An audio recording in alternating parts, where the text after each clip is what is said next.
Bandeko boyebi kesho le autaki kosala interview na yeba oyo batalaki te ndeko bendaki tina betela oli solo eloko ezali kokamwisa biso ti lelo abeshole alakisa biso place oyo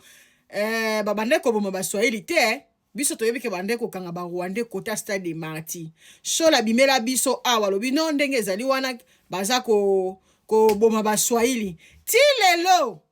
alakisa te. Na minito bandeko biso toya oyebisa bino ke na Goma kuna batu baza torturé, les femmes sont vées, bana baza kokufa, bazali ko recruter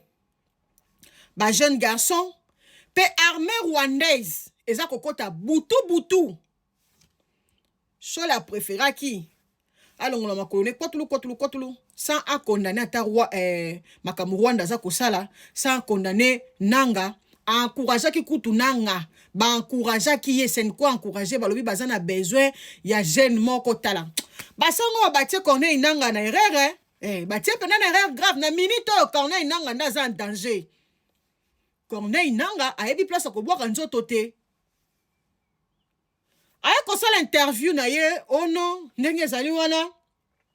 ba fermeture ya banque, fermeture ya aéroport, ezali kotia ba congolais na moi pasi bazali kokoka ko survivre te boye na boye alobi mo makambo ebele bandeko na kotiela bino boyoka alobi peke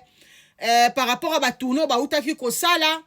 basengi audience c'est pas président Félix Tshisekedi baza kozela président sala nini ayamba bango bandeko tozongi na nsima. Est-ce que président Félix Tshisekedi RAF Kibino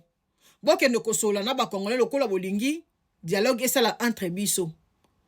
aïssa bino bozo avion bokende Rwanda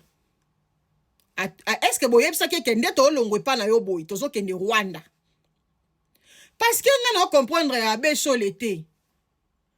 Félix ayebinde na zaboye muto aza kolinga kobomanga eza Paul Rwanda bango mbalingi baleka ngai boyoka ki makambo lobaki na Sénat et Félix azana ba preuve wana nyonso yo abe shole o telemi oye ko sengo lobi po bosanga na bino na nyonso ba congolais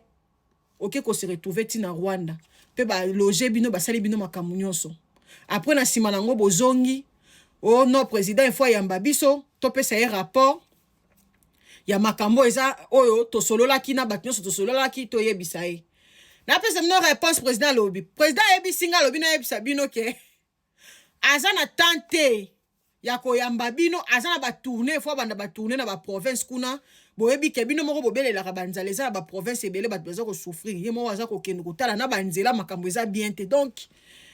alobi to yebisa bino ke moya yamba bino ezati po makambo eza mo ebele agenda eza mwa mulai abe shole biso ba congolais to yebisu papa il faut to kende kotala nanu soki nationalité na opendo za congolais to za congolais te pongai biso na minute to yebisa yo na minute yo ko belela te olobi po ba banki na côté ya Goma kuneza okanga te aéroport pe ezate te qu'est-ce qui vous manque ya ko belela pe koloba non na minute oyo neto za boye ba congolais bazoboma bango na M23 na Goma Corneille nanga tika makambo zo sala Rwanda tika makambo zo sala bolole na bino nde Félix Tshisekedi bo vandeli na kiti wana le président de la République doit dialoguer on est bino vous blaguez avec les Congolais hein vous blaguez avec les Congolais bandeko boyoka ye. Il est prévu effectivement une rencontre avec le chef de l'État et nous ne pouvons pas avancer sans l'accord du chef de l'État. Nous l'avons vu au départ des négociations, de consultation. Il avait salué l'initiative, il avait trouvé que c'était louable. Au fur et à mesure qu'on avançait, on a eu un autre son de cloche de ces lieutenants, mais en conscience, les deux églises ont fait ce travail qu'ils estiment salutaire pour le pays. Le rapport est déjà là, mais la primaire, par respect pour le chef de l'État, lui est réservée. Donc, aux dernières nouvelles, il a promis qu'il allait nous recevoir un de ces 4 matins. Donc, quand un chef de l'État donne sa parole au père spirituel, c'est sûr qu'il le fera. Nous comprenons que c'est un problème d'agenda. On est patient. Mais pour ne pas perdre, pour avancer avec le temps, vous allez constater qu'au début de la semaine,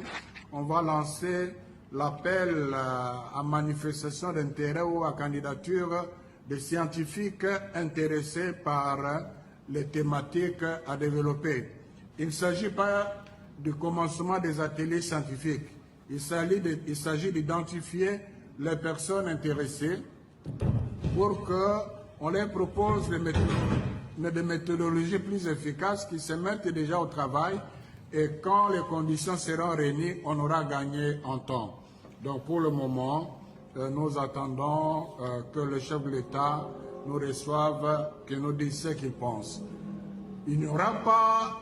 ce forum de consensus national sans le parti au pouvoir. Donc à ce moment-là, nous on aura fait notre travail, et l'histoire retiendra que si cette initiative n'a pas eu lieu, c'est parce que telle personne ou tel groupe n'ont pas accepté. Si ils auront des raisons pour ne pas accepter, nous proposer mieux, on va applaudir. Sinon, chacun assumera ses responsabilités, à chacun de jouer sa partition. Et nous sommes confiants maintenant que les évêques sensibilisent tout le peuple de Dieu au moyen d'une neuvaine qui sera faite au niveau de tous les pays. Même ce sera l'occasion pour ceux qui ne sont pas au courant de cette initiative de comprendre. Nous pensons qu'avec la grâce de Dieu, on va évoluer